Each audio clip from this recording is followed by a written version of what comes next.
আসসালামু আলাইকুম ওয়া রাহমাতুল্লাহি ওয়া বারাকাতুহু। আলহামদুলিল্লাহি রাব্বিল আলামিন ওয়াস সালাতু ওয়াস সালামু আলা রাসূলিহিল কারীম ওয়া আলা আলিহি ওয়া সাহবিহি আজমাইন। বিশ্বে এখন চারিদিকে ঝড় তুফান চলছে, মানুষের মাঝে হানাহানি, খুনাখুনি, রাজনৈতিক বিপর্যয় লেগেই আছে। অবশ্য যদি আপনি খেয়াল করেন দেখবেন হতাহতের সংখ্যা মুসলিমদের বেশি রাজনৈতিক পর্যায়ে। গত কয়েকদিন আগে ভূমিকম্প হয়ে গেল। অবশ্য যে দেশে ভূমিকম্প হয়েছে সে দেশে মুসলিমদের সংখ্যা বেশি নয়, তবুও তাদের মধ্যে নিশ্চয়ই মুসলিম মারা গেছে। অনেক মানুষের প্রশ্ন, ভূমিকম্প হয় কেন, ঝড় তুফান হয় কেন? এসব যারা প্রকৃতি বা প্রাকৃতিক তাণ্ডব বলছে, প্রকৃতির তাণ্ডব, তাণ্ডব মানে কি? প্রকৃতির লীলা। লীলা মানে কি? লীলা মানে খেলা। প্রকৃতপক্ষে প্রকৃতির কোনো দোষ নেই। প্রকৃতির নিয়মের যিনি নিয়ামক তিনি কে? সৃষ্টিকর্তা। অবশ্য তারা সৃষ্টিকর্তাকে বিশ্বাস করে না। তারা প্রকৃতির নিয়ম হিসাবেই পৃথিবী সৃষ্টি হয়েছে, প্রকৃতির নিয়ম হিসাবেই পৃথিবী চলছে, প্রকৃতির নিয়মেই পৃথিবী ঝাঁকুনি হয়, ভূমিকম্প হয়, ঝড় তুফান আসে, ইত্যাদি ইত্যাদি। কিন্তু আমরা মোমেন, আমরা মুসলিম, আমরা বিশ্বাস করি যে মহান আল্লাহ সৃষ্টিকর্তা, তিনি পৃথিবীকে সৃষ্টি করেছেন।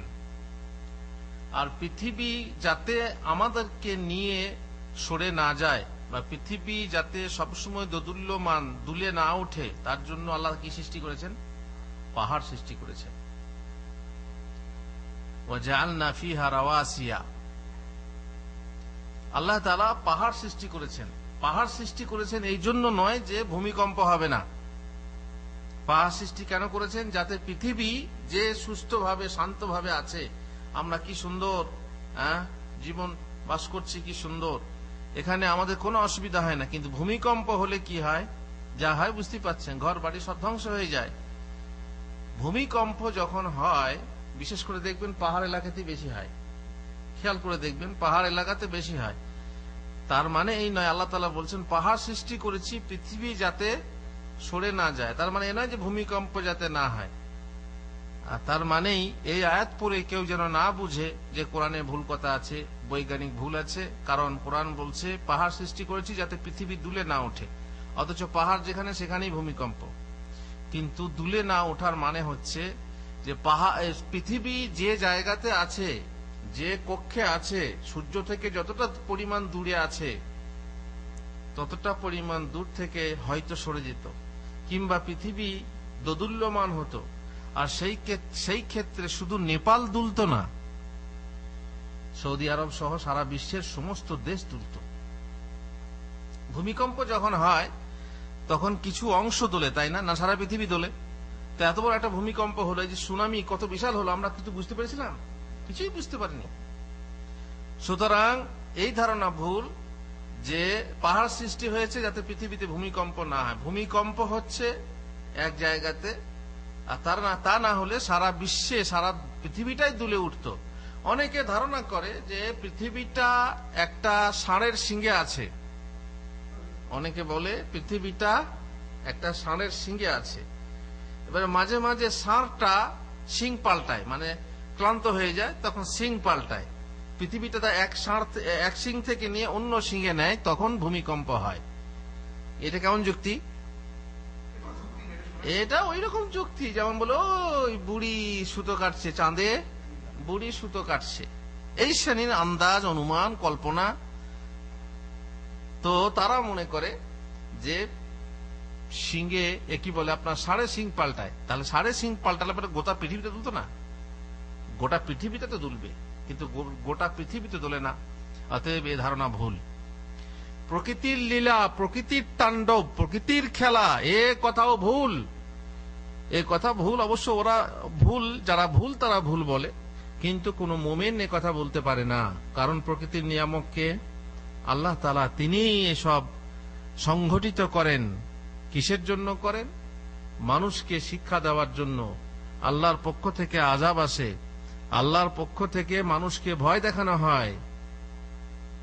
আওয়ালাম ইয়ারাউনা আন্নাহুম ইফতারুনা ফি কুল্লি আমিন মাররাতান আও মাররাতাইনি সুম্মা লা ইয়াতুবুনা ওয়া লা হুম ইয়াযাক্কারুন।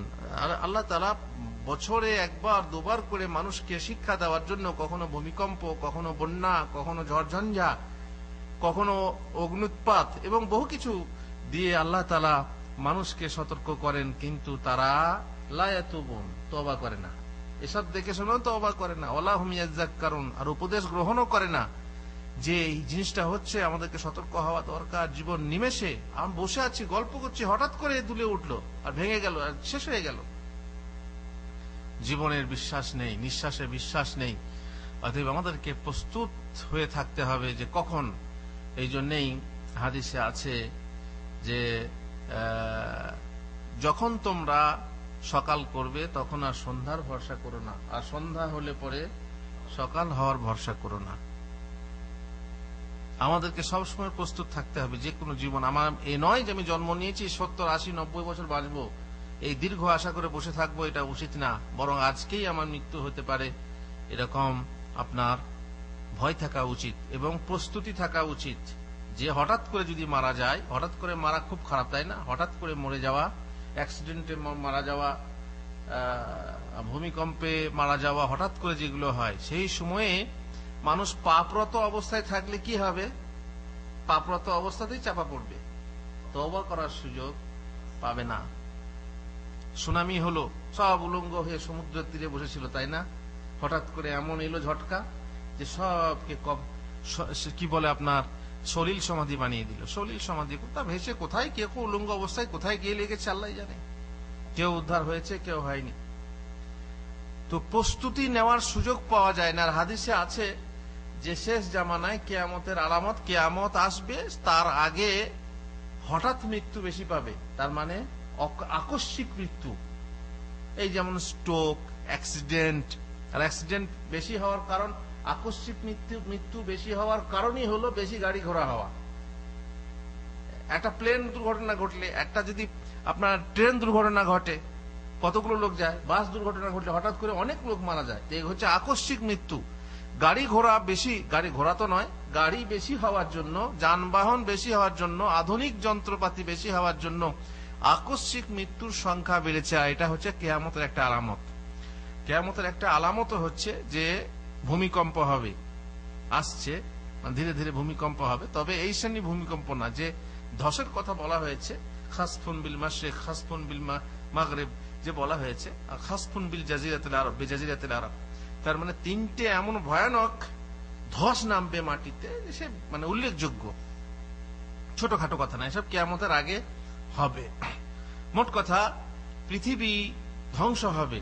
আর সেই ধ্বংস হবে, এই ব্যাপারটা খেয়াল করে চিন্তা করে মানুষের কি উচিত? উপদেশ গ্রহণ করা এবং মানুষকে তওবা করা উচিত, সহি দিনের দিকে ফিরে আসা উচিত, সহি দিন গ্রহণ করা উচিত। যে আমরা বাতিলের উপরে আছি, কোন বাতিল, কোন মাবুদই মানুষকে রক্ষা করতে পারবেন। আল্লাহ তাআলা ইচ্ছা করলে একমাত্র তিনি রক্ষা করতে পারেন, তিনিই আযাব পাঠান।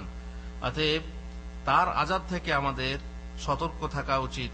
আমরা যদি নিরাপদ মনে করি নিজেদেরকে, আমাদের কিছুই হবে না, 60-70 বছর বাঁচবো, এরকম আশা করার কোনো অর্থ হয় না। আজকে যে বিষয় নিয়ে আমরা আলোচনা করব ভেবেছিলাম বা ভেবেছি, সেটা হলো তাবিজ সম্পর্কে। তাবিজ মানে হচ্ছে পানাহ দেওয়া, আশ্রয় দেওয়া। আপনি পানাহ চাইবেন, যেমন ভূমিকম্প থেকে পানাহ চাইবেন, দুর্ঘটনা থেকে পানাহ চাইবেন, তার দোয়া আছে, তাই না? যে আল্লাহ তুমি আমাদেরকে হঠাৎ এমন আযাব দিও না যে আযাবে ধ্বংস হয়ে যাবে। আল্লাহ তাআলা অবশ্যই এই উম্মতকে আম আযাব দিয়ে ধ্বংস করবেন না, তবে আপোষের যুদ্ধ, বিগ্রহ, ভূমিকম্প, ঝড় ঝঞ্ঝা এসব হবে। মুহাম্মদ রাসূলুল্লাহ সাল্লাল্লাহু আলাইহি ওয়াসাল্লাম বলেছেন যে ইন্না হাযিহি উম্মাতুম মারহুমা, এ হচ্ছে আমার উম্মত বা এই উম্মত, ইন্না হাযিহিল উম্মাহ উম্মাতুম মারহুমা, করুণা প্রাপ্ত, আল্লাহর পক্ষ থেকে দয়া প্রাপ্ত উম্মত। আখেরাতে তার কোনো আযাব নেই। কেন? দুনিয়াতে এই হত্যা এবং দুর্ঘটনা, এই ভূমিকম্প, এই বন্যা ইত্যাদি আযাব। তার মানে হচ্ছে যে দুনিয়াতে আযাব ভুগে নেওয়ার ফলে আল্লাহ তাআলা তাদের আযাব মাফ করে দেবেন আখেরাতে, আখেরাতে আযাব হবে না, তাই না? তার মানে এই ভাবেন না যে যারাই মরছে তারাই আযাব মুক্ত, না। সে আসল যে শর্ত, মৌলিক শর্ত অবশ্যই থাকতে হবে। মৌলিক শর্ত কি? বলা হয়েছে যে আগুনে পুড়ে মারা যায় সে শহীদ, তাই না? একজন কাফের মারা গেল, সে শহীদ নাকি যাকে তাকে শহীদ বললেই হয়ে যাবে? বলা হয় যে পানিতে ডুবে মারা যায় সে শহীদ, তাহলে পানিতে ডুবে যদি একজন কাফের মারা যায় তাহলে কি সে শহীদ? না। মৌলিক শর্ত যেটা, যে ইমানদার হতে হবে, ইমানদার হবে, নামাজি হবে এবং তার ইমানের সমস্ত শর্ত পরিপূর্ণ থাকবে, তারপর সে যদি এই অবস্থায় মারা যায় তাহলে সে শহীদ। এখন ইমানদার মানুষ, সে মুশরিক না, সে শিরিক করেনি, মৌলিক শর্ত আছে, তৌহিদ আছে তার ভিতরে, কিন্তু অনেক পাপ করেছে, এরকম হতে পারে না? পারে না? এই ব্যক্তি যদি এই শ্রেণীর আযাবে মারা যায়, ধ্বংসপ্রাপ্ত হয়, তাহলে তার আখিরাতে আযাব মাফ, যেহেতু দুনিয়াতে সে ভোগ করে নিয়েছে। এ কথা, এ ওয়াদা রাসূলুল্লাহ সাল্লাল্লাহু আলাইহি ওয়াসাল্লাম তিনি করেছেন। অতএব আল্লাহর কাছে পানাহ চাইতে হবে যে আল্লাহ যেন আমি এইভাবে ধ্বংসস্তূপে পরিণত না হই, আমি যেন আমার উপরে ধ্বংস না আসে, আমাকে যেন সাপে দংশন না করে, আমি যেন দুর্ঘটনাগ্রস্ত না হই ইত্যাদি বলে আল্লাহর কাছে পানাহ চাইতে হবে। আর শ্রেষ্ঠ পানাহ চাওয়ার দোয়ার কথা আজকেই বলবো, যে সব থেকে শ্রেষ্ঠ এমন কোন দোয়া আছে যে দোয়া দিয়ে আল্লাহর কাছে পানাহ চাইলে পানাহ পাওয়া যায়। পানাহ মানে তো বুঝতে পারছেন, আশ্রয় চাওয়া। আশ্রয় চাওয়া, আল্লাহর কাছে আশ্রয় চাইতে হবে এমন দুর্ঘটনা থেকে, এমন অনিরাপত্তা থেকে, এমন কঠিন অসুখ বিসুখ থেকে ইত্যাদি, সেই সম্পর্কে বলবো। তার আগে তাবিজ বললাম, তাবিজ কি হাদিসে উল্লেখ আছে তাবিজের কথা? হ্যাঁ, হাদিসে তাবিজের কথা উল্লেখ আছে, কিন্তু আমরা যে অর্থে তাবিজ বুঝি সে অর্থে নয়। তাবিজ মানে হলো পানাহ দেওয়া, তার মানে এটা হচ্ছে আবিধানিক অর্থে। আপনার ছেলেকে আপনি চাইবেন যেন বদনজর না লাগে, আপনার ছেলের জন্য আপনি চাইবেন যেন কোনো বালা মুসিবত না আসে, তার জন্য আপনি তাবিজ দেবেন। এই তাবিজ আবিধানিক অর্থে কি? যে আপনি দোয়া পড়বেন, যে দোয়ার মাধ্যমে ছেলেকে আল্লাহর পানাহ দেবেন, এই হলো তাবিজ। এই তাবিজের কথা হাদিসে আছে। যেমন ইব্রাহিম আলাইহিস সালাম পানাহ দিতেন ইসমাইল আলাইহিস সালামকে, যেমন আল্লাহ রাসূল সাল্লাল্লাহু আলাইহি ওয়াসাল্লাম পানাহ দিতেন হাসান হোসেনকে, উইজুকুমা বিকালিমাতিল্লাহি তাম্মা মিন কুল্লি শাররিন ওয়া লাম্মা, এই ধরনের তাবিজ দিতেন। তার মানে আল্লাহর কাছ থেকে পানাহ চাইতেন যে তোমাদেরকে যেন কোন বদনজর না লাগে, কোন কি বলে আপনার সাপ বিছুতে দংশন না করে ইত্যাদি ইত্যাদি। তো পানাহ দেওয়ার অর্থে, আর আমরা যে অর্থে তাবিজ বুঝি সেটা কি? মানুষ যে হাতে বেঁধে রেখে, কারো হাতে আছে নাকি তাবিজ? কারো হাতে তাবিজ আছে? নেই। গলায়, হাতে, কোমরে যে বেঁধে রাখা হয় এটাকে তাবিজ আমরা বুঝি। কবচ যাকে বলে বাংলাতে, কবচ, তাই না? তাবিজ কবচ বলে। তো এই তাবিজ কবচ সম্পর্কে আমরা, আপনারা নিশ্চয়ই শুনেছেন আগে, যে এই তাবিজ কবচ ব্যবহার করা কি শিরক, কিন্তু আমভাবে শিরিক না, বরং তাবিজ হচ্ছে 3 প্রকার। এর তফসিল আছে। তফসিল হলো তাবিজ 3 প্রকার। 2 প্রকার তাবিজ শিরিক, কোনো সন্দেহ নেই, আর 1 প্রকার তাবিজ শিরিক না, কিন্তু ব্যবহার করা না যায়। আমি সংক্ষেপে বলছি কোন প্রকার তাবিজ শিরিক। যে তাবিজ মাদুলির ভিতরে কিছু ভরে বা কাগজের ভিতরে কিছু ভরে, যেমন ধুলো, যেমন গাঁজার কলকের ছাই, যেমন আপনার কোন গাছের শিকড়, কিংবা কবরের মাটি, কিংবা কোন সুতো, কাবা শরীফের সুতো ইত্যাদি ইত্যাদি ভরে যে তাবিজ বানানো হয়, কোন পশু পক্ষীর লোম, বা আপনার হুঁদুল কুতকুতে বাচ্চার লোমের কথা আপনারা শুনেছেন, সেই লোম, ভালুক জ্বর ভালো হয়, ভালুকের লোম ইত্যাদি, এই যে এই বানিয়ে তাবিজ বানানো হয়, এইগুলো ভরে তাবিজ বানানো হয়, ব্যবহার করা হয় এবং মনে করা হয় যে এতে এই রোগ ভালো হবে, তাহলে সেটা কি? পাকা শিরিক। নম্বর 2 লেখার ব্যাপার, 786, 92 ফেরাউনের নাম, শয়তানের নাম, জিনের নাম, আলীর নাম, ইয়া আলী মদদ কোন, তারপরে খিজিরের নাম, তারপরে আউলিয়াদের নাম, আব্দুল কাদের জিলানীর নাম, এইসব লিখে তাবিজ বানিয়ে দেওয়া হয় যে তোমার এটা রাখো, তুমি তোমার বাস তোমার আর কোনো বিপদ আপদ আসবে না।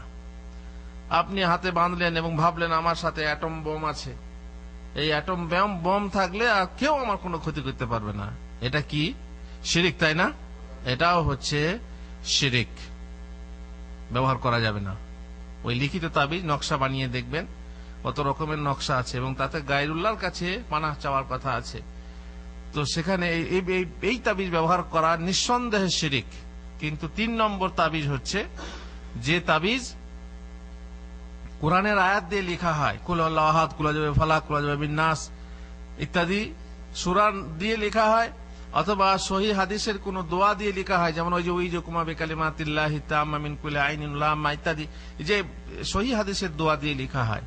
যদি আল্লাহর পানাহ চেয়ে তাবিজ লেখা হয়, আল্লাহর নাম দিয়ে তাবিজ বানায় অনেকে, আল্লাহু আর রহমান ওয়ার রাহিম ওয়াল কারীম ওয়াল গাফফার বলে এবার নকশা বানিয়ে লিখে, তাহলে এই তাবিজ আপনি ব্যবহার করলে পরে সেটাকে কেউ শিরিক বলবে না, কারণ আল্লাহর কালাম, আল্লাহর সিফাত, সেটাকে ব্যবহার করলে কেউ শিরিক বলবে না। কোরআনের কসম খাওয়া যায়, তাই না? কোরআনের কসম খাওয়া যায়, কারণ কোরআন হচ্ছে আল্লাহর সিফাত, আল কালাম হচ্ছে আল্লাহর সিফাত, সুতরাং সেটাকে শিরিক বলা হবে না। কিন্তু নাজায়েজ, হুজুর তার কেন নাজায়েজ কেন হবে? নাজায়েজ এই জন্য হবে যে যদি আপনি কোরআনী তাবিজ ব্যবহার করতে রেওয়াজ প্রচার করে দেন, তাহলে দেখবেন অকোরআনীর তাবিজও ব্যবহার হচ্ছে। বলা হচ্ছে, ওলামারা বলছেন ছিদ্র পথ বন্ধ করার জন্য কোরআনী তাবিজও বলা যাবে না যে জায়েজ। নম্বর 2 যে আল্লাহ রাসূল সাল্লাল্লাহু আলাইহি ওয়াসাল্লাম আম ভাবে বলেছেন যে তাবিজ ব্যবহার করা শিরিক, মান তাআল্লাকা তামিমাতান ফাকাদ আশরাক, যে তাবিজ লটকাবে সে শিরিক করবে। এখানে তিনি কোরআনী ও অকোরআনী কোনো পার্থক্য করেননি, অতএব তাবিজ ব্যবহার করাই হলো শিরিক। 3 নম্বর হলো যে যদি কোরআনী তাবিজ ব্যবহার করা হয় তাহলে কোরআনের অপমান হবে, অবমাননা হবে, কারণ ওই তাবিজ ওই কোরআনের আয়াত সঙ্গে রেখে সে নাপাক হবে, পেশাব পায়খানা করবে, স্ত্রীর সাথে থাকবে, তারপরে মহিলারাও নাপাক অবস্থায় যখন নামাজ নেই তখনও সে হাতে বেঁধে রাখবে ইত্যাদি। সুতরাং এইসব ক্ষেত্রে তাবিজ ব্যবহার করলে, কোরআনী তাবিজ ব্যবহার করলে শিরিক না হলেও তার কোরআনের অপমান করার কি হবে? পাপ হবে বা অপরাধ হবে। সুতরাং কোন প্রকারের তাবিজ ব্যবহার করা জায়েজ না।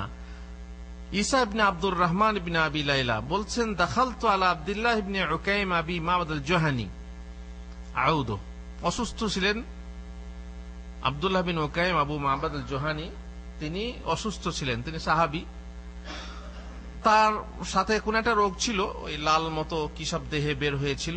ফাকুলনা আলা তুআল্লিকু শাইআন, আমরা বললাম গিয়ে যে আপনি তাবিজ নেন না কেন? হুজুররা তাবিজ দেন, তাবিজ বাঁধলে অনেকে বলে ভালো হয়, তা আপনি তাবিজ বাঁধলেন না কেন? কাল আল মাউতু আকরাবু মিন যালিক, তিনি বললেন এর থেকে মৃত্যু আমার বেশি নিকটবর্তী, তার মানে আমার এর থেকে মরণ ভালো, তাবিজ বাঁধা থেকে মরণ ভালো। কেন? কাল নবী সাল্লাল্লাহু আলাইহি ওয়াসাল্লাম, যেহেতু নবী সাল্লাল্লাহু আলাইহি ওয়াসাল্লাম বলেছেন, মান তাআল্লাকা শাইআন ওয়াকিলা ইলাইহি, যে ব্যক্তি কিছু লটকাবে, গাছের শেকড় হোক ইত্যাদি ইত্যাদি, তাবিজ ফাবিজ যাই হোক, সুতা হোক যাই হোক, লটকাবে, তাকে তারই দিকে সোপর্দ, তারই উপরে সোপর্দ করে দেওয়া হবে। উকবা বিন আমির আল-জুহানী রাসূলুল্লাহ সাল্লাল্লাহু আলাইহি ওয়াসাল্লাম থেকে বর্ণিত, আকবালা ইলাইহি রাহতুন ফাবায়াআ তিসআ, এক দল লোক এলো, 10 জনের একটা দল এলো আল্লাহ রাসূল সাল্লাল্লাহু আলাইহি ওয়াসাল্লামের কাছে বায়াত করতে। তো আল্লাহ রাসূল সাল্লাল্লাহু আলাইহি ওয়াসাল্লাম বায়াত করলেন, 9 জনের হাতে বায়াত করলেন, আর একজনের হাত থেকে বায়াত গ্রহণ করলেন না, বায়াত করলেন না, হাত বাড়ালে হাত গুটিয়ে নিলেন। কি ব্যাপার?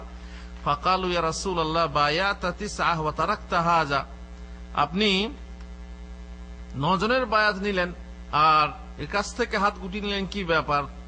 কালা ইন্না আলাইহি তামিমাহ, তার হাতে তাবিজ বাঁধা আছে। ফাআদখালা ইয়াদাহু ফাকাতাআহা, তিনি নিজের হাত ঢুকিয়ে হাত দিয়ে সেটাকে কেটে ফেললেন। ফাবায়াহু, তারপরে কেটে ফেললেন, লোকটাই ছিঁড়ে ফেললো। যখন ছিঁড়ে ফেললো তখন আল্লাহ রাসূল সাল্লাল্লাহু আলাইহি ওয়াসাল্লাম বায়াত নিলেন। এবং বললেন মান আল্লাকা তামিমাতান ফাকাদ আশরাক, যে ব্যক্তি তাবিজ লটকাবে সে মুশরিক, সে শিরিক করবে। এখানে বলে রাখি যে হুজুররা শিরকি তাবিজ দেবে সেও শিরিক করবে, তাই না? তারও তো জ্ঞান আছে যে এটাতে ভালো হয়, যে ব্যবহার করছে সেও মুশরিক, আর যে ইমাম সাহেব ব্যবহার লিখে দেবে বানিয়ে দেবে সেও মুশরিক, তার পেছনে নামাজ হবে না। যার বিশ্বাস আছে যে এই তাবিজ দ্বারা অকুরানি তাবিজ, অকুরানি তাবিজ হয়, তাতে আপনারা জানেন বহু জায়গাতে বহু ইমাম সাহেবরা বহু রকমের চিকিৎসা করে থাকে, এমনকি নোংরা চিকিৎসা করে থাকে এবং গ্রাম থেকে বিতাড়িত করা হয়, মাথা নাড়া করা হয়, বড় অপমানিত করা হয়। আপনারা শুনেছেন বহু জায়গাতে এরকম হয়েছে। তারা মহিলাদের বিশেষ কাপড় নিয়ে চিকিৎসা করে, বিশেষ জিনিস নিয়ে তারা চিকিৎসা করে, আর এই চিকিৎসার জন্য বহু অপমানিত হয়। বহু ইমাম সাহেব এদের পেছনে নামাজ হবে না, এরা হচ্ছে মুশরিক যতক্ষণ না তওবা করেছে। অবশ্য না জানলে আলাদা কথা, তাকে শেখাতে হবে। জাইনাব আব্দুল্লাহ ইবনে মাসউদ রাদিয়াল্লাহু তাআলা আনহুর স্ত্রী, তিনি বলছেন কানাত আজুজ তাদখুলু আলাইনা তারকি মিনাল হুমরা, ওই যে হুমরা জানি না হাম জাতীয় কোন রোগ আছে গায়ে বের হয়, তো তাতে ঝাড়ফুঁক করার জন্য এক মহিলা, এক বুড়ি মহিলা, আমাদের বাড়িতে কোন কোন গ্রামে হয় না ঝাড়ফুঁক করে বেড়ায়, তো আমার বাড়িতেও এসেছে। ওয়া কানা লানা সারিরুন তাওয়িলুল কাওয়াইম, আমাদের বাড়িতে একটা খাট ছিল লম্বা খুঁড়া বিশিষ্ট, মানে নিচু না উঁচু। কানা আব্দুল্লাহ ইযা দাখালা তানাহনাহা ওয়া সাওয়াত, আব্দুল্লাহ ইবনে মাসউদ যখনই বাড়িতে ঢুকতেন তখনই গলা সাড়া দিতেন, আওয়াজ দিতেন। ঢোকার আগে এমনি হুট করে ঢুকে গেলাম চুপি চুপি, চোরের মতো না। বাড়ি ঢোকার সময় নিয়ম কি? গলা সাড়া দিয়ে ঢুকতে হয়। ফাদা খালা ইয়াওমান, তিনি একদিন ঢুকলেন আওয়াজ দিয়ে। ফালাম্মা সামিআত সাওতাহু ইহতাজাবাত মিনহু, যেমনি মহিলা ওই যে বুড়ি ছিল আমার কাছে বসেছিল, যেমনি আওয়াজ শুনলো আর চট করে খাটের নিচে লুকিয়ে গেল। ফাজালাসা ইলা জানিবি, আব্দুল্লাহ বিন মাসউদ এলেন আমার পাশে বসলেন। ফা মাসসানি ফাওয়াজাদা মাসসা খাইতিন, আমার গায়ে হাত দিলে তিনি সুতো দেখলেন যে আমার গলাতে সুতো ঝোলানো আছে, সুতো আছে। আমাদের দেশে সুতো বলা দেয় না, দেয় না? ওই যে মোটা সুতোটার নাম কি বলে আপনারা? আমরা বলি কার, বলি কার। কার মানে গাড়ি না, কার মানে ওই যে মোটা সুতো আর কি, কালো রঙের হয়। তো ধাগা ধাগা পরা, সুতো পরা, কার পরা, যাই হোক, তো এইভাবে সুতো পরাতে সুতো ছিল। ফাকালা মা হাযা, আব্দুল্লাহ বিন মাসউদ বললেন এটা কি? ফাকুলতু রুকিয়া লি ফিহি মিনাল হুমরা, এই রোগের জন্য আমাকে ঝাড়ফুঁক করা হয়েছে, এই সুতো পরে দেওয়া হয়েছে, আমি সেটা নিয়েছি। ফাজাযাবাহু ওয়া কাতাআহু ফারামা বিহি, তিনি টেনে ছিঁড়ে দিয়ে ছুঁড়ে ফেলে দিলেন। আব্দুল্লাহ বিন মাসউদ সাহাবী টেনে স্ত্রীর কাছ থেকে, স্ত্রীর গলা থেকে টেনে ছিঁড়ে ফেলে দিলেন। ওয়া ক্বালা লাকাদ আসবাহা আলু আব্দুল্লাহি আগনিয়া আনিশ শিরক, আব্দুল্লাহর বংশধর, তার স্ত্রী, তার ছেলে মেয়ে, তার পরিজন শিরক থেকে সম্পূর্ণ মুক্ত, এরা শিরিক করতে পারে না। যাই হোক, মেয়ে ছেলের একটু বুদ্ধি কম, বুঝতেই পারছেন। আপনার স্ত্রী দেখবেন আপনি অনেক ব্যাপারই মহিলারা তাদের ভিতরে অনেক কিছু করে থাকে, ভাবে কি, তারপরে আপনি গিয়ে দেখবেন যে হ্যাঁ এটা অন্যায় করছে। সামিআতু রাসূলুল্লাহ সাল্লাল্লাহু আলাইহি ওয়াসাল্লাম ইয়াকুল, আমি রাসূলুল্লাহ সাল্লাল্লাহু আলাইহি ওয়াসাল্লাম বলতে শুনেছি ইন্নার রুকা ওয়াত তামাইমা ওয়াত তিওয়ালাতা শিরক, শিরকি ঝাড়ফুঁক করা শিরিক, তাবিজ ব্যবহার করা শিরিক, আর স্বামী স্ত্রীর মাঝে ভালোবাসা সৃষ্টি করার জন্য যে জাদু টোনা করা হয় তাও শিরিক। আর জাদু শিরিক, জাদু করাই হচ্ছে শিরিক। আব্দুল্লাহ বিন মাসউদের স্ত্রী জাইনাব বলছেন ফাইন্নি খারাজতু ইয়াওমান ফাআবসারানি ফুলান ফাদামাত আইনি আল্লাতী তালি, আমি একদিন বের হলাম আর একজন আমাকে দেখলো, আর হঠাৎ করে যেদিকে সেই লোকটা ছিল সেই দিকে সে যখন আমার দিকে তাকিয়ে দেখলো, সেই দিককার চোখটা থেকে আমার পানি পড়তে লাগলো। ফাইজা রাকাইতুহা সাকানাত দুমাতুহা, যখনই আমি ঝাড়ফুঁক করাই তখনই এই অশ্রু বা কি বলে আপনার চোখের পানি পড়া বন্ধ হয়ে যায়। ওয়াইজা তারাকতুহা দামাতা, ঝাড়ফুঁক না করালেই কি হয়, আবার চোখে পানি পড়তে লাগে। কালা যাকা শাইতান, আব্দুল্লাহ বিন মাসউদ বললেন এ হলেন শয়তানের কারসাজি, শয়তানের কারসাজি। যখন তুমি শয়তানের অনুসরণ করো তখন পানি পড়া বন্ধ হয়ে যায়, যখন শয়তানের অনুসরণ করো না তখন সে তোমার চোখে খোঁচা দেয়, তখন চোখে কি হয় যে খচখচানি বলো না, চোখে শুরু হয়ে যায়। ওয়ালাকিন লাউ ফাআলতি কামা ফাআলা রাসূলুল্লাহ সাল্লাল্লাহু আলাইহি ওয়াসাল্লাম, কিন্তু তুমি যদি তাই করতে যা রাসূলুল্লাহ সাল্লাল্লাহু আলাইহি ওয়াসাল্লাম করেছেন, কানা খাইরাল লাকা ওয়া আজদার আন তাশফিন, তাহলে বেশি কাছে ছিল, নিকটবর্তী ছিল বা উত্তম ছিল যে তুমি শেফা প্রাপ্ত হতে, আরোগ্য প্রাপ্ত হতে। কি করতে? তানযাহিনা ফি আইনাকিল মা, তোমার চোখে পানি দিতে। আমরা দেখুন ডাক্তাররা বলে যখন চোখ খচখচ করে তখন মানে চুলকাতে হয় না, কি করতে হয়? পানি, পানি বলতে যে সে পানি না, পরিষ্কার পানি, পরিশুদ্ধ পানি চোখে দিয়ে এভাবে ছিটিয়ে কি করতে হয়? চোখটাকে ধুতে হয়। দেখেন এখানে হাদিসে আছে চোখ ধোবে। ও আর কি বলবে? একটা দোয়া বলবে, যে দোয়া রাসূলুল্লাহ সাল্লাল্লাহু আলাইহি সাল্লাম বলেছেন, আযহিবিল বাস রাব্বান নাস ওয়াশফি আনতা শাফি লা শিফা ইল্লা শিফাউক শিফাআন লা ইউগাদিরু সুকমা। কার মুখস্থ আছে? হাত তোলেন। আছে কারো মুখস্থ? কারণ আমাদের দরকার নেই, আমাদের ডাক্তার আছে, হলেই আমরা চলে যাব ডাক্তার কাছে। দরকার কি সব দোয়া মুখস্থ করে এসব করে? কিন্তু যদি কেউ বলে যে আমি গাছের কথা জানি, এই গাছটা যদি তুমি চোখে বেঁধে নাও তো চোখ ভালো হয়ে যাবে, তখন ঠিক আছে। তার কারণ সস্তায় বস্তা আমরা পছন্দ করি, মুখস্থ করা ঝামেলাটা বড় ঝামেলা। আর যদি কেউ তাবিজ দেয় আর বলে এরকম কাজ হবে, আরে তাবিজের বর্ণনা শুনে তো আপনি অবাক হয়ে যাবেন। যদি কোনো স্ত্রীর, কোনো মহিলার বাচ্চা না হয়, বাচ্চা হতে কষ্ট হয়, তো এমন তাবিজ আছে, বলছে এই তাবিজটা স্ত্রী লোকের জাঙ্গে বাঁধিয়া দিতে হইবে, তাহলে তাড়াতাড়ি স্ত্রী বাচ্চা প্রসব করিবে। তবে সাবধান, অতি সত্বর তাহা খুলিয়া ফেলিবেন, নচেত ওই মহিলার নারী ভুঁড়ি শুদ্ধ নামিয়া যাইবে। এই কথা আমার বানানোর কথা না, সত্যিই বলছি। তার মানে আপনার মনে তাবিজের বিশ্বাসটা ধরাবার জন্য, দেখুন বলছে বাচ্চা বের হয়ে গেল, বাচ্চা বের হওয়ার সাথে সাথে খুলে নেবে, না হয় ভিতরে নারী ভুঁড়ি শুদ্ধ নেমে যাবে। বলুন আপনি কি করবেন? খুব সহজ জিনিস, কি দরকার ডাক্তারখানা যাওয়ার? তো এই শ্রেণীর বিশ্বাস যদি মানুষের ভিতরে থাকে, তাহলে আপনি যাবেন কোথা? আর অধিকাংশ মানুষ বিশ্বাসও করে তাবিজে, অনেকে বিশ্বাস করে। দোয়া পড়তে বলেন, করবে না। হুজুর আমাকে চুকচুকনি লাগে, ভয় লাগে, এ ভয় সে ভয়। ঠিক আছে, আপনি এই দোয়া পড়েন, সেই দোয়া কোথা পড়বে মনে থাকে না। আর একটা তাবিজ থাকলে পরে সে সবসময় রেডি থাকলো অ্যাটম বম। এই জন্য মানুষ কি করে? তাবিজে বিশ্বাস। আরে ভাই, আকিদা, ভালো আকিদা, সহি আকিদার লোক, সহি আকিদার লোকের ঘরের ভিতরে দেখবেন আলেম মানুষ, তার ঘরে সব মানে আলেম, আর সেই পরিবেশে। কিন্তু মুশকিল হচ্ছে কি জানেন, সহি আকিদার লোকের ঘরেও গর্বর আছে। পুরুষ হয়তো সহি আকিদার, কিন্তু বিয়ে করেছে, বিয়ে করেছে গলত আকিদার ঘরে।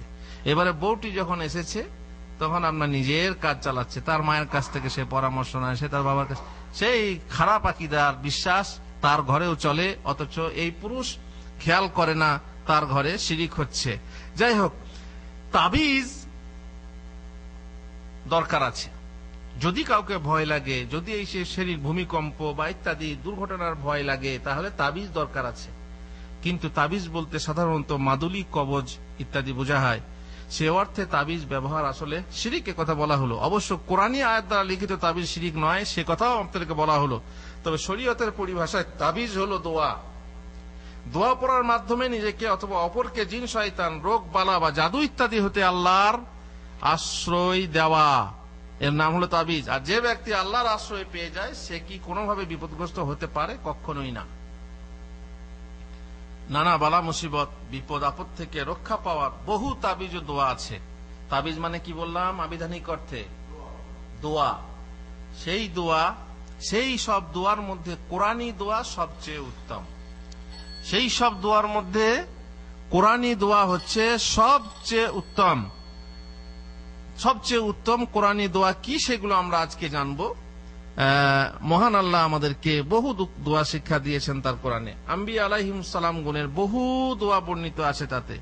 সেসব দোয়া ব্যবহার করলে মুসলিম প্রভূত কল্যাণ লাভ করতে পারে। কোরআনী তাবিজ বা দোয়া সমূহের মধ্যে সবচেয়ে শ্রেষ্ঠ দোয়া হলো যে দোয়া আল্লাহর নবী সাল্লাল্লাহু আলাইহি ওয়াসাল্লামের আরোগ্যের জন্য অবতীর্ণ হয়েছিল। কি, কোন দোয়া?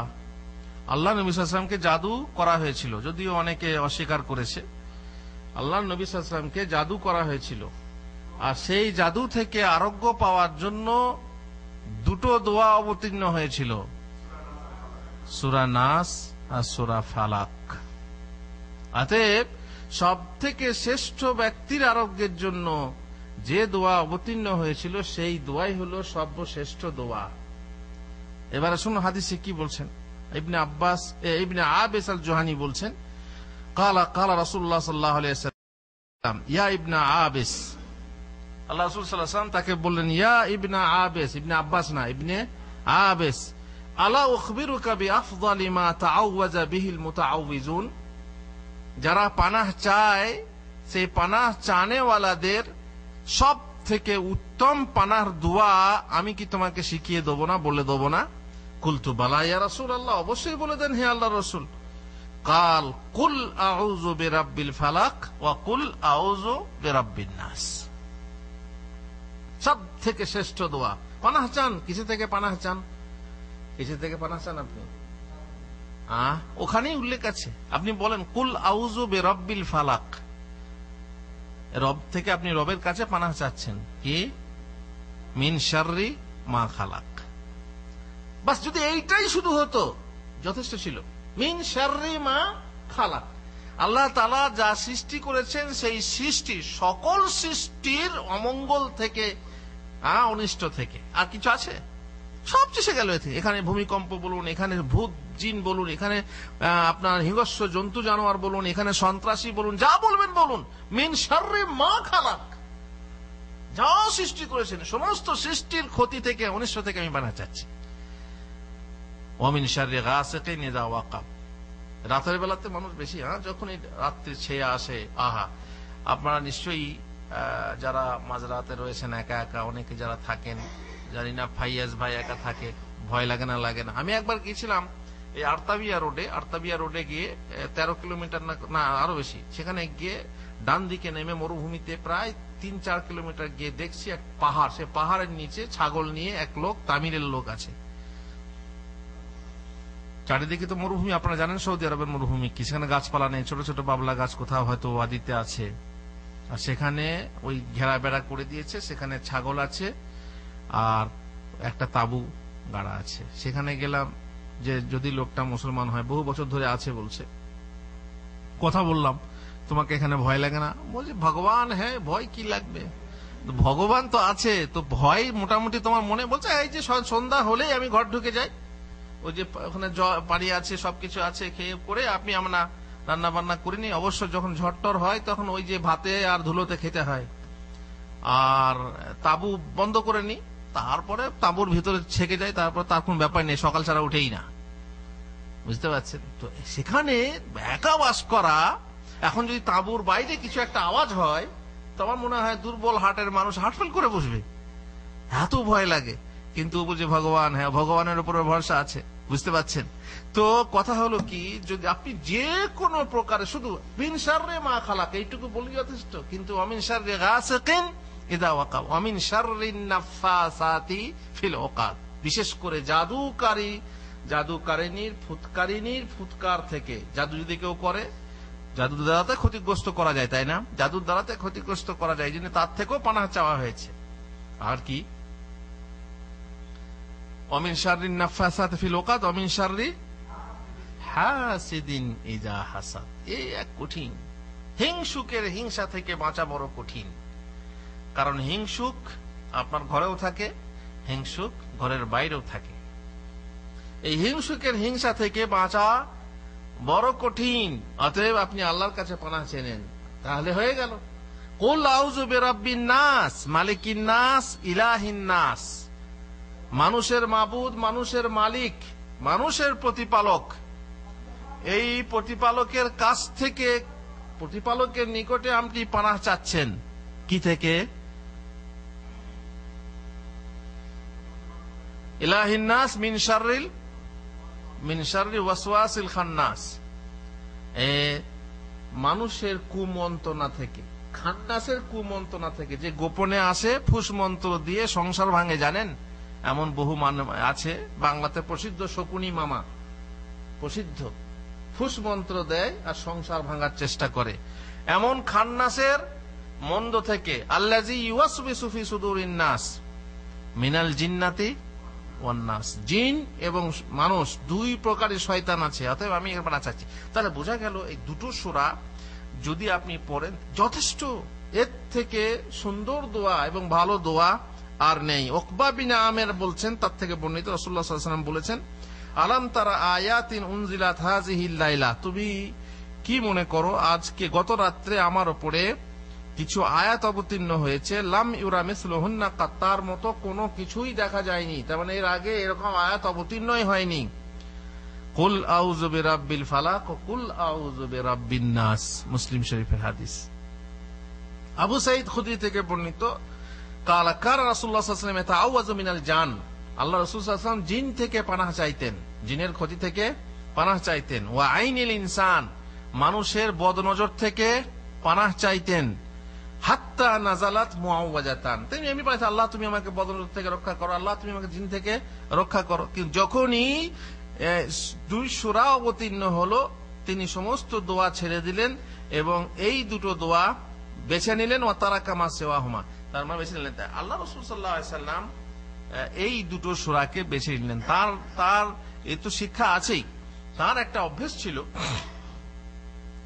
শোবার সময়ে তিনি কি করতেন, শোবার সময়ে 2 হাতকে এইভাবে দিয়ে হাত তুলে কুল আউযু বিরাব্বিল ফালাক, কুল আউযু বিরাব্বিন নাস, কুল হুয়াল্লাহু আহাদ পড়তেন, এভাবে ফুঁক দিয়ে। তারপরে সমস্ত শরীরে যতদূর তার হাত যায় এইভাবে মেখে নিতেন। এটা কি হলো, যে আমাদের গা বাঁধা বলে না গা বন্ধ করেছে, এই যে গা বন্ধ করা, খালাস, আপনার কোনো চিন্তা নেই, কোনো ভয় নেই। আর বিশেষ করে আল্লাহর জিকির হলে পরে শয়তান পালায়, তাই না? শুধু পালায় না, পাততে পাততে পালায়, একথা আপনারা জানেন। সুতরাং শয়তানের জন্য সব থেকে বড় অ্যাটম বম, জিনের জন্য বড় অ্যাটম বম কি? আল্লাহর জিকির।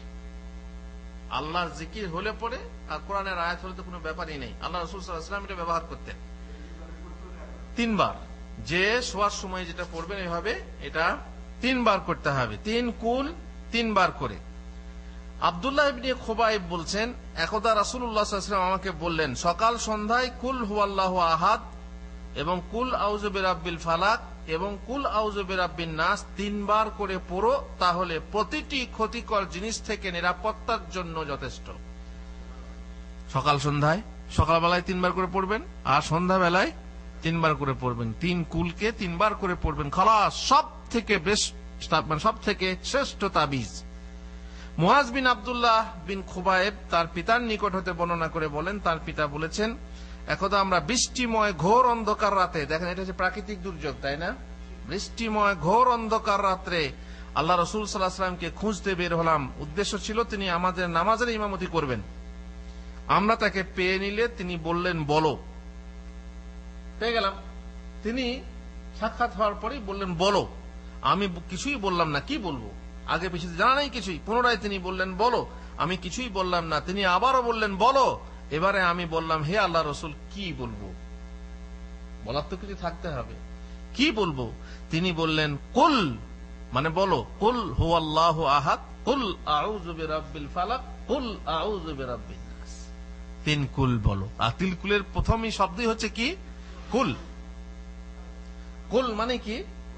বলো। কি বললেন? যে এই 3 সূরা সকাল সন্ধ্যায় 3 বার করে বলো, প্রত্যেক জিনিস থেকে তাই তোমার জন্য যথেষ্ট। ভূমিকম্প বলো, বান তুফান, যাই বলো। অবশ্য মৃত্যুকে তুমি রুখতে পারবে না, মৃত্যু যেভাবে তোমার লেখা আছে হবে। ভূমিকম্পে হলে এই নয় যে কুল পড়েছে বলে ভূমিকম্প আসবে না, তা না, ও তো আসবেই। কিন্তু তুমি অনিষ্ট থেকে বাঁচতে পারবে, কষ্ট থেকে বাঁচতে পারবে, দুঃখ থেকে বাঁচতে পারবে। বড় দুঃখের বিষয় যে সর্বশ্রেষ্ঠ জিনিস ছেড়ে অজ্ঞরা সর্বনিকৃষ্ট শিরকি তাবিজ ব্যবহার করে। ওই যে বললাম, সস্তায় বস্তা, নিজেদের পরকাল বরবাদ করে। তারা তাবিজ মুখে পড়তে আলস্য প্রদর্শন করে। তাবিজ পড়া মানে কি? দোয়া করা। তাবিজ পড়া, তাবিজ বাঁধা, তাবিজ পড়া। হাদিসে আছে তাবিজ পড়তে, আর তাবিজ বাঁধতে নিষেধ আছে। প্রদর্শন করে, কি করে? আলস্য প্রদর্শন করে, এবং তা গলায় লটকে অথবা হাতে বা কোমরে বেঁধে অথবা বিছানা বা বালিশের নিচেও রাখে অনেকে, হ্যাঁ, অথবা বাড়ির দরজা জানালা চিটিয়ে দেয়। হ্যাঁ, বাড়ির জানলা দরজা সব চিটানো আছে, কি সব নকশা দেওয়া আছে কিনা শয়তান আসবে না। আর ফাঁকা যে আঙ্গিনাটা ফাঁকা আছে সেদিকে আসবে না, ওদিকে আসতে পারবে না, জানলা দিয়ে ঢুকবে। কেন জানলা দিয়ে ঢুকতে পারবে শয়তান? বল না, ওই যে হাদিসে আছে না, যে ব্যক্তি বিসমিল্লাহ বলে ঘর ঢুকবে, আর শয়তান যাবে না, ঠিক আছে, ওটা আল্লাহ রাসূল সাল্লাল্লাহু আলাইহি ওয়াসাল্লাম বলেছেন আল্লাহর নামের উল্লেখ করলে পরে যাবে না, উপর দিকেও আসবে না। আর এখানে তুমি নিজের মন গড়া ভাবে এইভাবে নকশা বানিয়ে দিলে, সেখানে শয়তানের নাম, সেখানে ফেরাউনের নাম, আব্দুল কাদের জিলানীর নাম, ওলিয়া উলিয়ার নাম, খিজিরের নাম, অমুকের নাম, এসবগুলো কি আসলে যার অনুমোদন নেই সেটাই হলো শিরক। আমি আপনাদেরকে একটা সাধারণ একটা মানে নীতি বলে দিই, সেই নীতিটা মনে রাখলে পরে কোনটা শিরক কোনটা শিরক না বুঝতে পারবেন। আমরা জানি যে যেটা বিজ্ঞান সম্মত, বিজ্ঞান ভাবে প্রমাণিত, সেটা শিরক না। যদি বিজ্ঞান বলে এই জিনিসটা ব্যবহার করো, ব্যবহার করলে পরে এই রোগ ভালো হবে, অভিজ্ঞতার মাধ্যমে, বিজ্ঞান মানে হচ্ছে অভিজ্ঞতা, অভিজ্ঞতার মাধ্যমে দেখা গেছে যে এটা করলে পরে এই রোগটা ভালো হচ্ছে, তাহলে সেটা যদি আপনি ব্যবহার করেন তাহলে শিরক হবে না। কিংবা বিজ্ঞান বলছে না, বিজ্ঞান অস্বীকার করছে, মেনে নেন, বিজ্ঞান স্বীকারই করে না, কিন্তু শরীয়ত বলছে তুমি এইটা ব্যবহার করো, এইটা ব্যবহার করলে তোমার রোগ ভালো হয়ে যাবে, তাহলে সেটা শিরক না। কিন্তু এমন একটা জিনিস আপনি ব্যবহার করছেন যেটা শরীয়তও বলে না যে এটা ব্যবহার করা যাবে বা এই রোগের এটা ওষুধ, আর বিজ্ঞানও স্বীকার করে না যে এটা এই রোগের ওষুধ, তাহলে সেটা কি ব্যবহার করলে কি হবে? শিরক হয়ে যাবে। যদিও বড় বড় আলেম, বড় বুজুর্গ বানিয়ে দিয়েছে, তাবিজ বানিয়ে দিয়েছে, তাই না? আপনার লম্বা লম্বা তাবিজ বানিয়েছে, এই ব্যবহার করলে এই হবে, এইটা ব্যবহার করলে এই হবে, সব নিজের বানানো, কিন্তু শরীয়তে নেই, আর বিজ্ঞানও বলে না যে এটা ব্যবহার করলে ভালো হবে, তাহলে জানতে হবে যে এটা ব্যবহার করা হবে শিরক। আমি ইউসুফ হাফেজকে প্রশ্ন করছি, আপনার ছেলের গায়ে ওই যে ছোট ছোট ছোট ছোট দানা বের হয় না, বের হলো, একজন এসে বলল, কিংবা ইমাম সাহেব বলল যে তোমার গ্রামে দক্ষিণ দিকে একটা পুকুর আছে, সেই পুকুরে যদি গোসল করিয়ে নিয়ে আসো তাহলে পরে তোমার ছেলে ভালো হয়ে যাবে, এটা ব্যবহার করা জায়েজ না না জায়েজ? মানে হুজুরের কথা শুনে সেখানে গোসল করাতে যাওয়া জায়েজ না না জায়েজ? হ্যাঁ, না জায়েজ কেন হবে? যেহেতু বিজ্ঞানও বলে না যে অমুক পুকুরের পানি কি ব্যবহার করলে পরে এই রোগ ভালো হয়, আর আপনার শরীয়তও বলেনি যে আপনার গ্রামের যে নাম সেই গ্রামের অমুক পুকুরের পানিতে এই ওষুধ আছে, ব্যবহার করবেন করবেন না। এবার বাদশা বলবে, বাদশা নামদার, যদি একটা লোক পেটে বাজায় ভোগে, খুব পেটে যন্ত্রণা হয়, ব্যথা হয়, তো এক হুজুর এসে বলছেন আপনি এক কাজ করেন, মক্কা যদি কেউ যায় তো জমজমের পানি আনা করাবেন, সেটা ব্যবহার করবেন, তাহলে পরে আপনার রোগ ভালো হয়ে যাবে। এটা জমজমের পানি পেটের ব্যথা ভালো করার জন্য ব্যবহার করা জায়েজ না জায়েজ? কেন জায়েজ? জায়েজ বলছেন, কেন জায়েজ? জমজমের পানি ব্যবহার করলে পেটের ব্যথা ভালো হবে, এটা আপনি জায়েজ বলছেন, কেন জায়েজ? যেহেতু শরীয়তে বলা হয়েছে, হাদিসে আছে যে জমজমের পানি মা ও জামজাম লিমা শুরিবালা, যে নিয়তে পান করবে ভালো হয়ে যাবে, পেটের রোগ সারবে। অতএব শরীয়ত যখন বলছে, বিজ্ঞান যদি পরীক্ষা করে দেখে জমজমের পানিতে এমন কিছু নেই, আমাদের বয়ে যাবে না, কিচ্ছু বইবে না, বিজ্ঞান স্বীকার করলো আর না করলো, যেহেতু সৃষ্টিকর্তা বলেছেন, সৃষ্টিকর্তা দুধ বলেছেন এই পানির মধ্যে এই ওষুধ আছে, সুতরাং আমরা ভক্তির সাথে পান করব এবং নিয়ত করব যে আল্লাহ তুমি আমার জ্ঞান বাড়িয়ে দাও, আল্লাহ তুমি আমার পেটের রোগ ভালো করে দাও, আল্লাহ তুমি আমার স্মৃতিশক্তি বৃদ্ধি করো, ইত্যাদি ইত্যাদি। কথাটা বুঝতে পারলেন? আর একটা উদাহরণ দিই, মনে করুন বিজ্ঞান বলল যে যদি আপনি এই বালাটা এখানে বাঁধেন, একটা বালা লোহার বা যাই হোক ধাতুর চেন, সেই চেনটা এখানে বাঁধেন, তাহলে আপনার ব্লাড প্রেসার কন্ট্রোল হবে বা কিছু একটা ভালো হবে। বিশ্বাস করবেন না করবেন না? এটা বিশ্বাস করবেন, তার কারণ বিজ্ঞান এটা প্রমাণ করেছে। নাক ডাকার রোগ আছে অনেকে, ঘর ঘর করে নাক ডাকে, তার স্ত্রীও তার পাশে ঘুমাতে পারে না, তো সেই ক্ষেত্রে বিজ্ঞান একটা ঘড়ি আবিষ্কার করেছে, দেখবেন যে যে নাক ডাকে তাকে হালকা স্পর্শ করবেন, তার ঘুমও ভাঙবে না, অথচ নাক ডাকা বন্ধ হয়ে যাবে। তো একটা ঘড়ি আবিষ্কার করেছে সাউন্ড কন্ট্রোল, ওই চিচিং ফাঁকের মতো সাউন্ড দিলে, আপনার সাউন্ড কন্ট্রোল তো আপনার মোবাইলেও আছে, তাই না? হেলাল যেমনি বলবেন আর আপনার নামটা বেরিয়ে যাবে, খালি সুইচ টিপেই ফোন লাগানো আছে না, নাই সাউন্ড কন্ট্রোল। এই সাউন্ড কন্ট্রোলের মতো একটা ঘড়ি আবিষ্কার করেছে, সেই লোক যদি ঘড়িটা বেঁধে ঘুমায় আর নাক ডাকে, যেমনি নাক ডাকবে ওই ডাকটা এই ঘড়ি শুনবে, আর এই নিচের দিকে সিস্টেম আছে হালকা করে আওয়াজ, মানে আপনাকে মৃদু আঘাত করবে। যেমনি মৃদু স্পর্শটা হবে, যেমন এখানে থাকে না ওই যে মোবাইলে হাজ্জা বলে, হাজ্জা মানে কি, ওটা কি বলে, হ্যাঁ যাই হোক, ওই যে মানে রিংয়ের বদলে কি হয়, এভাবে কাঁপুনি হয়, কম্পন যাকে বলে কম্পন। তো এইরকম সামান্য কম্পন হবে আর আপনার নাক ডাকা বন্ধ হয়ে যাবে। এটা ব্যবহার করা জায়েজ না জায়েজ? এটা জায়েজ, কারণ বিজ্ঞানের কথা, অভিজ্ঞতার কথা। এখন আপনার ছেলের মুসলমানি দিয়েছেন, আর মুসলমানের ঘা শুকাতে আমাদের দেশে দেরি হয়, তাই না? এদেশে দেরি হয় না কেন? এদেশে শুকনো আবহাওয়া, আমাদের দেশে মোটামুটি দেরি হয়, কেননা ভিজে আবহাওয়া, আর তাছাড়া যা সুগার টোগার আছে ঘা শুকাতে দেরি হয়। এখন একজন বলল, ওগো ছেলের ঘা ভালো হচ্ছে না, এক কাজ করো, তামার বালা পায়ে পরিয়ে দাও, তাহলে ঘা ভালো হয়ে যাবে। আচ্ছা, দেখেছেন পড়ায় তামার বালা পড়াতে দেখেছেন? আছে, আমরা দেখেছি তামার বালা, কড়ি, তারপরে কি কি সব জিপসাক, তারপরে কি কি সব ব্যবহার করে বাঁধে, এটা বাঁধে সেটা বাঁধে। আপনি দেখবেন বিশেষ করে যেগুলো বিদাতি গ্রাম, সেখানে আপনি যাবেন, দেখবেন ছেলেরা সব উলঙ্গ হয়ে খেলা করে বেড়াচ্ছে, গায়ে জামা নেই, মানে শরীরে প্যান্ট নেই, কিচ্ছু নেই, কিন্তু গলাতে মাশাআল্লাহ কয়েক প্রকারের তাবিজ আছে, মাদুলি আছে, দেখবেন আপনারা, তাই না? এমনি এরকম মহিলাদের মধ্যেও দেখা যায়। তো এগুলো সব কি, একটা জ্বর ভালো হয়, উড়ো জ্বর ভালো হয়, একটা সর্দি লাগা ভালো হবে, একটা আপনার দুধ তোলা রোগ ভালো হবে। আর দুধ তোলা বলে একটা জিনিস আছে, আবার কি ওটা, সেটাকে দুধ, তার নামই হচ্ছে দুধ তোলা, কি আজীব। আর আপনারা অবাক যাবেন যে এই বিজ্ঞানের যুগেও আপনারা দেখবেন যে টিভি গুলোতে অ্যাডভার্টাইজ হচ্ছে এইসব জিনিসের। এটা বলা হচ্ছে আল্লাহর নামের লকেট, ব্যবহার করলে পরে এই হয়, সেই হয়, সেই হয়। কাবা শরীফের দরজা ঘরে রাখলে আপনার ধন হবে, আপনার ছেলে মেয়েদের পড়াশোনা ভালো হবে, আপনার ব্যবসায় আয় উন্নতি ভালো হবে, আপনার চাকরি, হ্যাঁ, ইত্যাদি ইত্যাদি, কত রকম, মানে ওইটার ভিতরে। তো এই যে বিশ্বাস, বলুন তো, কাবা শরীফের দরজা যদি ঘরে রাখা হয়, টাঙ্গিয়ে রাখা হয়, তো বরকত হবে না? হ্যাঁ, কাবা শরীফ এখন তো কাবা শরীফের গেট আপনারা জানেন যে সোনা দিয়ে তৈরি, তাই না? 180 কেজি সোনা দিয়ে গেটটা তৈরি। তো সেই গেটটার ছবি যদি আপনি ঘরে রাখেন, কাবা শরীফের গেটটা আনতে পারলে তো বড়লোক হয়ে যাবেন, কিন্তু ছবিটা ঘরে রাখলে পরে বরকতের সাথে ওই ছবির কোন স্বাদ থাকতে পারে? বলুন। যদি শরীয়ত বলতো যে হ্যাঁ, তোমরা ঘরে ঘরে কাবা শরীফের দরজা লাগিয়ে রাখো, তাহলে তোমার দরজায় খুব ধন আসতে লাগবে, তাহলে মাফি মুশকিল, বিশ্বাস করতাম, তাই না? বিজ্ঞান যদি বলে যে হ্যাঁ, মক্কার যে কাবা ঘর আছে সেই গেট যদি তার ছবি ঘরে রাখা হয়, তাহলে কি হবে? ধনাগম হবে, তাহলে মাফি মুশকিল, বিশ্বাস করে নিতাম।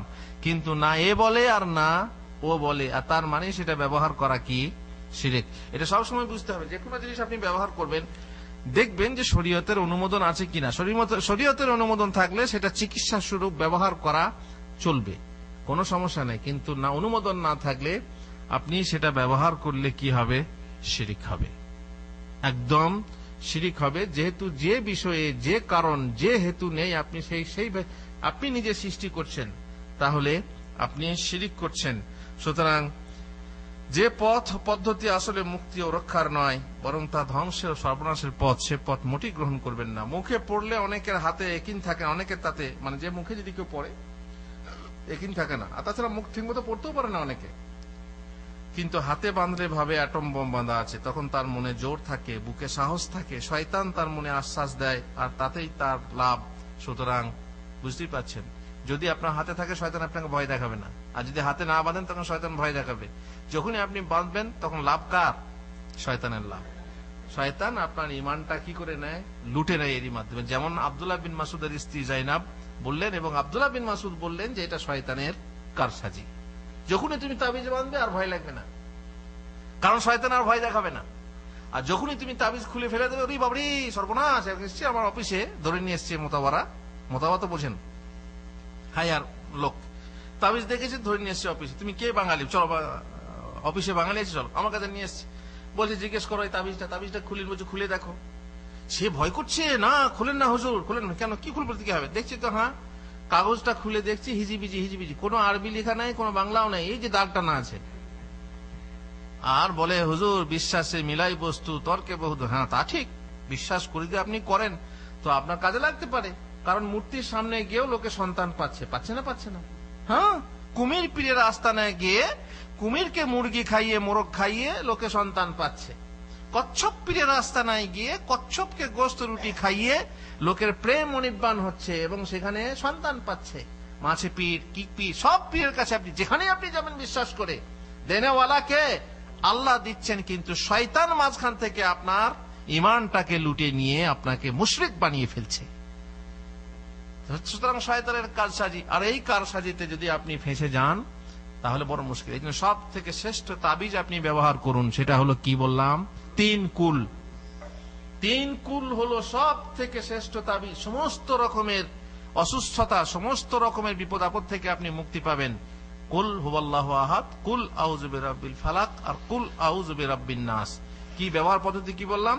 প্রত্যেক দিন ফজরের নামাজের পরে থেকে নিয়ে সকালের মধ্যে যে কোনো সময় 3 বার করে পড়বেন, আর সন্ধ্যার দিকে আসরের নামাজের পর থেকে নিয়ে মাগরিবের পরে আপনি 3 বার করে পড়বেন। আর শোবার সময়ে আপনি ওইভাবে হাত তুলে 3 বার করে পড়বেন, ফুঁক দেবেন আর সমস্ত শরীরে বুলিয়ে নেবেন। আর এটাই মনে করবেন যে অ্যাটম বম, ইনশাআল্লাহ আপনাকে কোনো বিপদ আপদ স্পর্শ করবে না। যদি এই বিশ্বাস না আনতে পারেন, আল্লাহ রসুলের এই কথা যে আপনি বিশ্বাস না করতে পারেন, তাহলে বড় আফসোসের কথা। আপনি ওই তাবিজ গন্ডা আর ওই ইরিঙ্গি বিরিঙ্গে বিশ্বাস করবেন, অথচ হাদিস কোরআনের কথা বিশ্বাস করবেন না, তাহলে ঈমান বলতে হবে দুর্বল আছে। আয়াতুল কুরসির ফজিলত আলাদা। আয়াতুল কুরসি আছে যে আয়াতুল কুরসি পড়লে বাড়িতে শয়তান আসবে না, এমনকি 3 দিন পর্যন্ত শয়তান আসবে না, বলা হয়েছে, আলাদা কথা। আয়াতুল কুরসি ফজিলত আলাদা। সুতরাং আয়াতুল কুরসি পড়লে পরে বাড়িতে চোর আসবে না, শয়তান আসবে না। আমাকে ফেসবুকে এক বোন জিজ্ঞেস করছে যে আয়াতুল কুরসি পড়লে কি, বলছে চোর ডাকাত থেকে মুক্তি পাওয়ার কি উপায় আছে, বলছে আয়াতুল কুরসি। আমি বললাম আয়াতুল কুরসি, তো বলছে আয়াতুল কুরসি পড়ে আমরা শুয়েছিলাম, অথচ আমার ঘরে ডাকাতি হয়ে গেছে। এটা হতে পারে না, পারে না?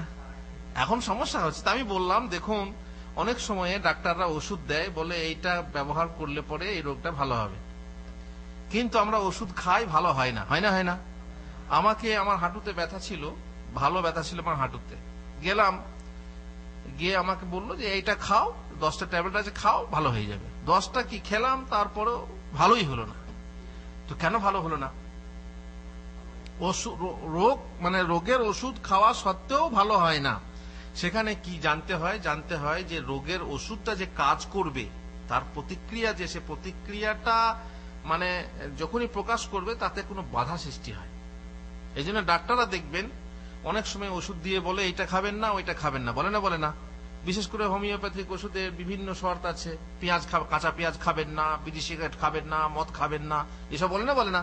কিন্তু আমি যদি সেগুলোকে না মানিয়ে ওষুধ খাই, ওষুধ কাজে দেবে? কাজে দেবে না। সুতরাং আয়াতুল কুরসি পড়লেই যে আপনার ঘরে ডাকাতি পড়বে না, এই কথা একটা গ্যারান্টি আছে, কিন্তু পড়লে বা অন্য কোনো বাধা আছে। যেমন দোয়া করি, দোয়া কবুল হয় না, তাই না? আমরা যদি আল্লাহর কাছে দোয়া করি যে আল্লাহ গো তুমি আমাদেরকে তুফান থেকে, ঝড় থেকে বাঁচাও, আর ঝড় চলে এলো, তার মানে কি তাহলে আল্লাহ শুনলেন না? তা আল্লাহ না শোনার কোনো কারণ, দোয়া তো কবুল সবসময় হয় না, তাই না? দোয়া কবুল যদি আল্লাহর ইচ্ছা হয় তবে হয়, তেমনি এটাও, এগুলো দোয়া। তো এই দোয়া আল্লাহর ইচ্ছা হলে পরে তবে না আপনার কাজ দেবে। আপনার এক সাহাবী বলছেন যে আমাকে একদিন বিছুতে কামড়ে দিল। তো বলা-বলি করা হলো। তারপরে বললো কি যে তুমি যদি এই দোয়া পড়তে তাহলে তোমাকে কামড় দিত না। কি? বিসমিল্লাহিল্লাযী লা ইয়াদুররু মা ইসমিহি শাইউন ফিল আরদি ওয়ালা ফিস সামাই ওয়া হুয়াস সামিউল আলিম। কিন্তু দুঃখের বিষয়, যেদিন আমাকে কামড়ে দেয় সেদিন আমি দোয়াটা পড়তেই ভুলে গেছি। তাহলে পড়তে ভুলে গেলেন, সে রাতে ডাকাতি হলো, হতে পারে। কিংবা পড়েছেন কিন্তু মন দিয়ে পড়েননি, ডাকাতি হয়ে গেল। কিংবা পড়েছেন, হয়তো কোনো বাধা ছিল, সেই বাধার কারণে আপনার সেই দোয়া কাজে লাগেনি। যেমন ওষুধ আমাদের অনেক সময়ে ব্যবহার করি ঠিক মতো, কাজে দেয় না। আপনি চিন্তা করতে পারেন, অনেক মানুষের ঘুম আসে না, তো ঘুমের ট্যাবলেট খায় না? বলছে হুজুর আজকে 2টো ট্যাবলেট খেয়েছি, তাও সারা রাতে ঘুম আসেনি। কি কারণ? এই জন্য অনেকে 3টে পর্যন্ত খায় না, শেষকালে এমন খাওয়া খায় যে চিরদিনকার মতো ঘুমিয়ে যায়।